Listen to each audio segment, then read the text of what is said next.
नमस्कार दोस्तों, welcome to my channel. मैं हूं चांद कुबा। दोस्तों, आज हम बात करेंगे article 29 of Indian constitution which provides protection to cultural and educational rights. Article 29 की खासियत यह है कि इसके टाइटल में कहा गया है कि protection is provided to minorities, लेकिन कहीं पे भी आर्टिकल 29 क्लॉज 1 या क्लॉज 2 में माइनॉरिटी शब्द का इस्तेमाल नहीं किया गया है। ऐसे में जो आर्टिकल 29 में राइट्स मिले हैं, जो प्रोटेक्शन मिली है, वो honourable supreme court of India की जजमेंट्स के अकॉर्डिंग केवल माइनॉरिटीज तक सीमित नहीं रह गई हैं, उनका बेनिफिट मेजोरिटी कम्युनिटीज को भी मिलता है। आज हम जानेंगे कि आखिर कौन से अधिकार आर्टिकल 29 में मिले हुए हैं। मुझे उम्मीद है कि ये सेशन आपको काफी पसंद आएगा एंड काफी यूजफुल आपके लिए रहने वाला है। चलिए शुरुआत करते हैं आज के इस सेशन से। इस सेशन में आगे बढ़े उससे पहले हम भारत के ऊपर एक नजर डालते हैं। We all know that India is a diverse country. विविधताओं का देश है भारत। इसमें अलग अलग तरह की डाइवर्सिटीज हैं एंड भारत में डाइवर्सिटी जो है वो लगभग दुनिया में कहीं और देखने को नहीं मिलती है।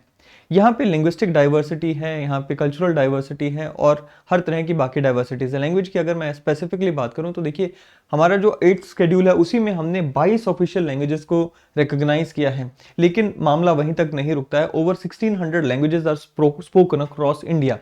अगर हम डायलेक्ट्स की बात करें तो डायलेक्ट्स तो हर कुछ किलोमीटर्स पे चेंज हो जाते हैं। एक ही लैंग्वेज के डायलेक्ट्स जो हैं वो कुछ कुछ दूरी पे चेंज हो जाते हैं। अगर आप हरियाणा के एक हिस्से से दूसरे हिस्से में आएंगे, आप मल्टीपल डायलेक्ट्स उसमें पाते हैं। इसी तरह से आप कोई भी लैंग्वेज उठाएं तो वहां पे आपको डाइवर्सिटी देखने को मिलेगी। ऐसे में यहां पर उन्हीं डाइवर्सिटीज को बचाने की बात की गई है, उन्हीं डाइवर्सिटीज को कंजर्व करने की बात की गई है। आर्टिकल 29 के दोनों क्लॉजेस पे एक बार नजर घुमाते हैं। क्या कहता है आर्टिकल 29 का आर्टिकल टाइटल कहता है protection of interest of minorities. अब देखिए, इसका क्लॉज 1 कहता है जी एनी सेक्शन ऑफ सिटीजंस। अब सबसे पहली बात तो ये कि यहां से क्लियर हो गया कि आर्टिकल 29 में दिए गए जो राइट्स हैं these are exclusively for the citizens of India.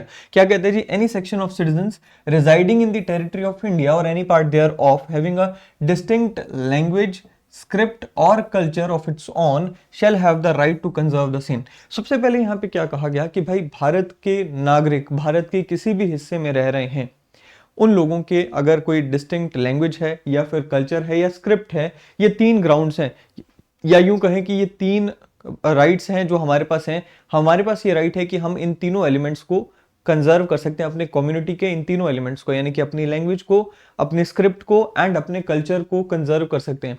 Now language की अगर मैं बात करूं, देखिए बहुत ही सिंपल है। हमारा कम्युनिकेशन का एक तरीका है। स्क्रिप्ट क्या है? हमारी लिपि है। Culture is a very wide term. Culture में क्या आ जाता है? अगर हम कल्चर को सिंपली डिफाइन करें तो culture is the way of living. इसमें हमारा खान पान, इसमें हमारे लैंग्वेज, हमारे स्क्रिप्चर्स, हमारे लेट्स से कपड़े, हर चीजें, हर तरह की जो चीज है वो इसमें आ जाती है। एक कम्युनिटी का एक अगर डिस्टिंक्ट कल्चर है, डिस्टिंक्ट लैंग्वेज है, डिस्टिंक्ट स्क्रिप्चर है, तो उस कम्युनिटी के पास ये अधिकार है कि वो अपने इन तीनों चीजों को प्रिजर्व कर सकती है। क्लॉज 2 की अगर बात करें, कहता है जी no citizen shall be denied admission into any educational institutions maintained by state और receiving aid out of state funds on grounds only of religion, race, caste, language और एनी ऑफ देम। इसके ऊपर मैं बाद में आऊंगा, पहले हम क्लॉज 1 को एक बार देख लेते हैं। जैसे कि मैंने आपको बताया कि माइनॉरिटी शब्द कहीं पे भी मेंशन्ड नहीं है, इसलिए हम यहां पर ये मीनिंग निकाल सकते हैं कि ये जो माइनॉरिटी शब्द है, क्योंकि मेंशन नहीं है क्लॉज 1 में, हर तरह की कम्युनिटी को प्रिजर्वेशन के या कंजर्वेशन के जो राइट्स हैं ये अवेलेबल हैं। हमारे पास एक केस है Ahmedabad Saint Xavier's college society versus state of Gujarat. उसमें ऑनरेबल सुप्रीम कोर्ट ने ये कहा that even the word term minority has been mentioned in the marginal heading of the article, it has nowhere mentioned in the main article. Therefore, it is deemed to be available equally to all the sections of the citizens of majority and minority community. So हर तरह की community को ये जो अधिकार हैं ये available हैं। अब इसके लिए आर्टिकल हम आगे बढ़ते हैं। अब आर्टिकल 29 क्लॉज 1 में अगर मैं आपसे पूछूं कि हम अपनी लैंग्वेज को कैसे प्रिजर्व कर सकते हैं, अपने कल्चर को कैसे प्रिजर्व कर सकते हैं या अपने स्क्रिप्ट को कैसे प्रिजर्व कर सकते हैं, तो उसका एक ही माध्यम है। वो माध्यम है कि हम अपनी लैंग्वेज को दूसरी जो हमारी अपकमिंग जनरेशन हैं उनको पास ऑन करें, अपनी स्क्रिप्ट को उनको पास ऑन करें एंड अपने कल्चर को उनको पास ऑन करें। इसके लिए अगर आपको कोई इंस्टीट्यूशन बनाना पड़ता है, इसके लिए अगर आपको कोई एजुकेशनल इंस्टीट्यूशन बनाना पड़ता है, तो यहाँ पर आर्टिकल 29 क्लॉज 1 में हमें इसके बाबत एक अधिकार मिला हुआ है। अब बात करते हैं आर्टिकल 29 क्लॉज 2 की।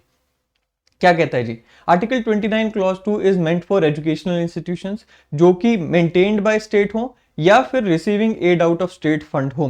अब इसमें सिंपल सी बात कही गई है क्लॉज 2 में कि भाई देखिए, कोई ऐसा एजुकेशनल इंस्टीट्यूशन है या तो जिसे स्टेट मेंटेन कर रही हो, जैसे कोई सरकारी स्कूल या कॉलेज हो गया, या जिसे सरकार की तरफ से कोई एड मिल रही हो, फंड्स मिल रहे हो, ऐसे स्कूल में किसी भी सिटीजन को, यहां पर भी आप देखिएगा जो वर्ड यूज किया गया है सिटीजन यूज किया गया, यानी कि भारत के नागरिकों के पास ये आर्टिकल 29 क्लॉज 2 अधिकार देता है। कहता है जी ऐसे इंस्टीट्यूशन में किसी भी सिटीजन ऑफ इंडिया को आप एडमिशन डिनाई नहीं कर सकते on the ground of religion, race, caste, language और एनी ऑफ देम।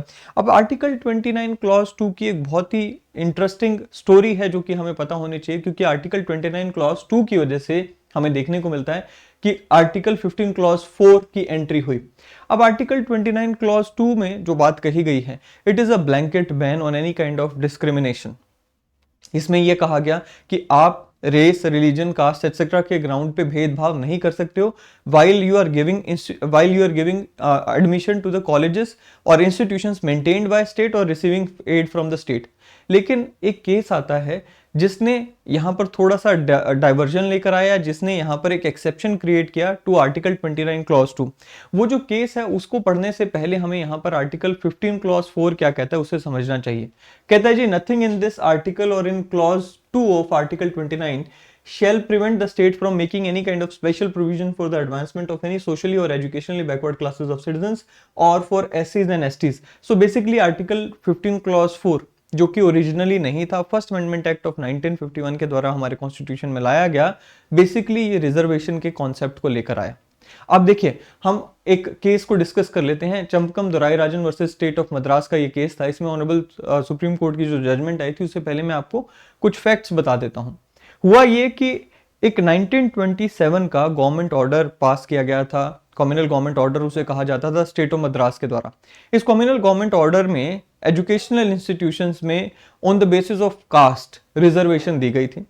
ये reservation after we got independence ये कंटिन्यूड रहती हैं। ऐसे में एक कैंडिडेट थी मिस चंपकम दोराईराजन, इन्हें एक मेडिकल कॉलेज में एडमिशन इसलिए नहीं दिया जाता है क्योंकि उन्हें बताया जाता है कि भाई although you secure the rank और although you are into the merit list, लेकिन आप जो ब्राह्मण कास्ट से आती हैं, ब्राह्मण कास्ट की जितनी सीट्स थी वो फिल हो चुकी हैं, so there is no seat available for you or your caste।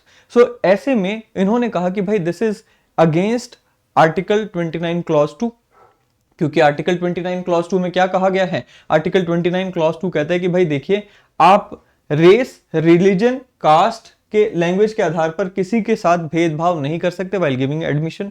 सो इन्होंने कहा जी आप ब्राह्मण होने के नाते मेरे को कह रहे हैं कि आपको इतनी सीट्स थी, उसके बाद आपको सीट्स नहीं मिलेंगी although I am in merit list, so this is against article 29 clause 2। इन्होंने इस पूरे के पूरे ऑर्डर को चैलेंज किया। चैलेंज करने के बाद मद्रास हाई कोर्ट की जजमेंट आती है। मद्रास हाई कोर्ट की जजमेंट में इन्हें सही ठहराया गया। उसके बाद मामला पहुंचता है ऑनरेबल सुप्रीम कोर्ट में। ऑनरेबल सुप्रीम कोर्ट ने इनके केस को सही ठहराया, इनकी जो कंटेंशन थी उसे सही ठहराया और ये कहा कि भाई ये जो कम्युनल गवर्नमेंट ऑर्डर है वो वो जो है वो अगेंस्ट है आर्टिकल 29 क्लॉज 2 के, इसलिए जो कम्युनल गवर्नमेंट ऑर्डर था इसे इनवैलिडेट करार दिया गया। इसी गवर्नमेंट ऑर्डर को इनवैलिडेट करार दिए जाने के बाद हमें देखने को मिलता है कि आर्टिकल 15 क्लॉज 4 की एंट्री होती है। सो 15 क्लॉज 4 जो कि आया इन दिस जजमेंट, वो क्या है, एक एक्सेप्शन बना किसको, आर्टिकल 29 क्लॉज 2 को।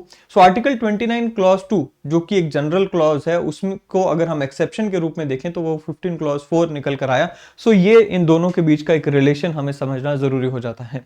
सो एक general clause article 15 clause article 29 clause 2 क्या कहता है, एक बार फिर से रिवाइज कर लेते हैं। आर्टिकल 29 क्लॉज 2 कहता है जी कि भाई on the basis of religion, race, caste, language और एनी ऑफ देम, इन बेसिस पे किसी के साथ भी, किसी भी भारतीय नागरिक के साथ भेदभाव नहीं किया जाएगा while giving admission into any educational institution maintained by state और receiving aid out of state funds. So ये चीज है जी आर्टिकल 29 क्लॉज 2 की।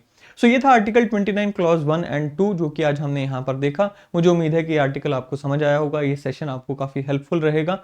इस तरह के सेशंस और भी आने वाले समय में आपको देखने को मिलते रहेंगे। वीडियो समझ आए, पसंद आए तो इसे लाइक करें, शेयर करना ना भूलें, चैनल को सब्सक्राइब करना ना भूलें। अगले सेशन में फिर मिलेंगे। Till then thank you, have a great day ahead.